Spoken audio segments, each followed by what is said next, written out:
Russia has the strength and resources to finish its operation in Ukraine, President Vladimir Putin said in remarks published on Sunday, coming as Russian drones struck homes in Kyiv overnight, according to Ukrainian officials. They said children were among those injured, and released videos said to show the central city of Cherkasy, saying it was also attacked. Reuters could not verify the location or date of the footage. Moscow has denied targeting civilians after it began a full-scale invasion of Ukraine more than 3 years ago. In a state TV documentary aired on Sunday about the Russian president, Putin was asked about the risk of nuclear escalation. They wanted to provoke us so that we made mistakes, Putin said. There has been no need to use those weapons, he added, and I hope they will not be required. The president also said his country has, quote, enough strength and means to bring what was started in 2022 to a logical conclusion with the outcome Russia requires. The carefully choreographed film was released as the Kremlin announced that China's President Xi Jinping will make an official visit to Russia next week. He'll be taking part in the 80th anniversary celebrations marking the defeat of Nazi Germany in World War II. Russian armed forces were seen holding rehearsals on Saturday ahead of a massive military parade set for May the 9th. Putin has proposed a 3-day ceasefire with Ukraine around the anniversary. In a social media post on Sunday, Ukrainian President Volodymyr Zelensky called it top-level cynicism, saying, quote, the Russians are calling for a ceasefire while striking Ukraine every single day, with thousands of drone and bomb attacks launched this week alone. Zelensky, who was in Prague on Sunday to meet his Czech counterpart, has said he is ready for a truce if it would last at least a month. But Putin has ruled that out in the near term, saying he wants a long-term settlement, not a brief pause.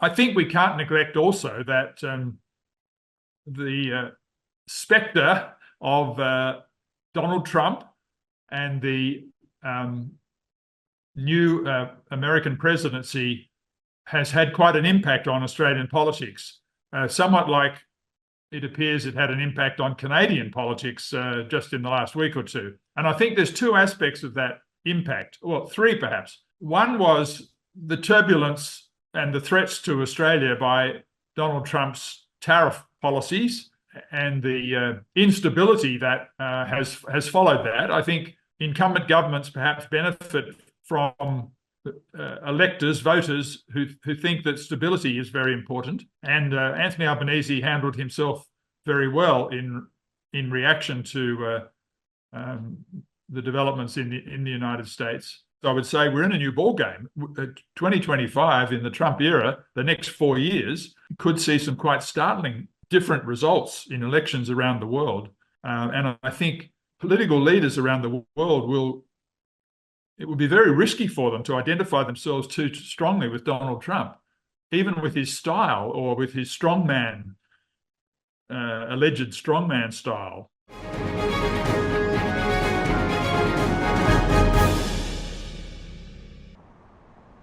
U.S. President Donald Trump ordered a new 100% tariff on all movies made outside the U.S. on Sunday, claiming Hollywood is dying a very fast death. In a Truth Social post, he said other countries luring productions away with tax breaks were to blame, saying, quote, this is a concerted effort by other nations and therefore a national security threat. Trump said the order was set to take effect immediately and that he'd begun authorizing agencies like the Commerce Department to begin enforcing it. Commerce Secretary Howard Lutnick responded with a simple, "We're on it," on X. Neither gave further details as to how the tariff would work, whether it includes streaming platforms, theater releases, or both, or how the value of a film would be decided in order to calculate a tariff. Hollywood executives were scrambling Sunday night to make sense of it. The Motion Picture Association, which represents major studios, had no immediate comment. Trump has made reviving the U.S. film industry part of his political agenda. In January, he appointed actors Jon Voight, Sylvester Stallone, and Mel Gibson to help bring Hollywood back, quote, bigger, better, and stronger. According to research firm ProdPro, in 2023, about half of spending by U.S. producers on TV and movie projects with budgets over $40 million went outside the U.S. All major studios, from Disney to Netflix, have filmed abroad in places like Canada and the UK to cash in on tax breaks.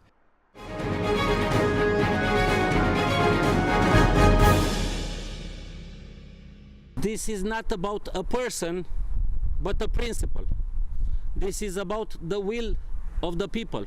Eurosceptic George Simion was victorious in the first round of Romania's presidential election rerun on Sunday, but did not garner a majority of votes, forcing a runoff on May 18th.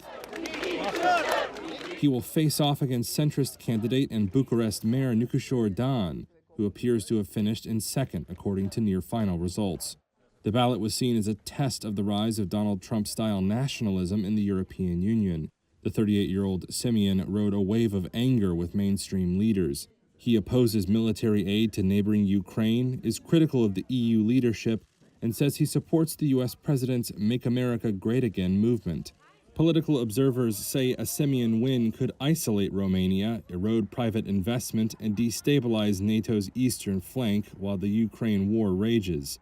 Last Friday, he told Reuters that Russia was not a threat to NATO, and the only risk to Europe's eastern flank was NATO being dismantled.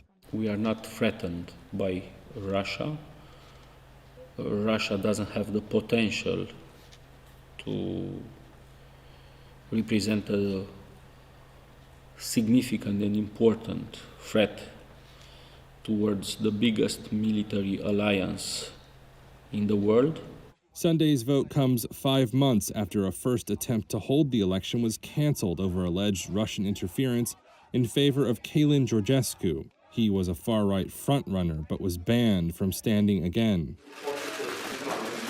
On Sunday, he voted alongside Simion, with Georgescu calling the rerun a fraud. Simion is not the only MAGA-style politician seeking election in Central Europe.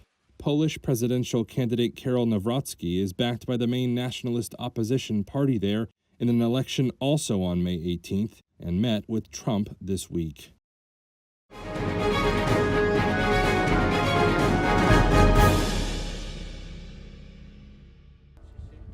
The Archbishop of New York on Sunday said that U.S. President Donald Trump's posting of an AI-generated image showing him dressed as the Pope, quote, wasn't good.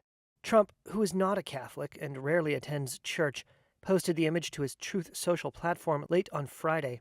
The White House then reposted the AI image on its official X account. It comes less than a week after Trump attended the funeral of Pope Francis, who died last month. The AI picture made the front pages of many Italian newspapers on Sunday, with most condemning it or expressing outrage. Some right-wing newspapers said it should be seen as a joke. Pilgrims and tourists in St. Peter's Square on Sunday expressed a combination of disbelief, dismay, and disinterest. No comments, but wow, I hope it never happens like that. He posted that. Sì, com'è Papa? It's kind of ridiculous, yeah. I think he's a funny guy. I think he's trying to be funny, and comedy is being lost in the world. I think everyone needs to lighten up and smile like you're smiling right now. As Pope? I'd like to be Pope. Trump joked to reporters last week that he might like to serve as the next head of the Catholic Church. He then suggested Cardinal Timothy Dolan of New York would be good for the role. I must say we have a cardinal that happens to be out of a place called New York who's very good, so we'll see what happens. Dolan is seen as a conservative and delivered one of the invocations at Trump's inauguration in January. Apologize. After calling the image bad, Dolan declined to say whether the image should be removed or an apology made. It's a straight question. Should he apologize to the American people? And a straight answer, not now. On Wednesday, Dolan will participate in the opening of a conclave where he and other cardinals will elect a successor to Pope Francis.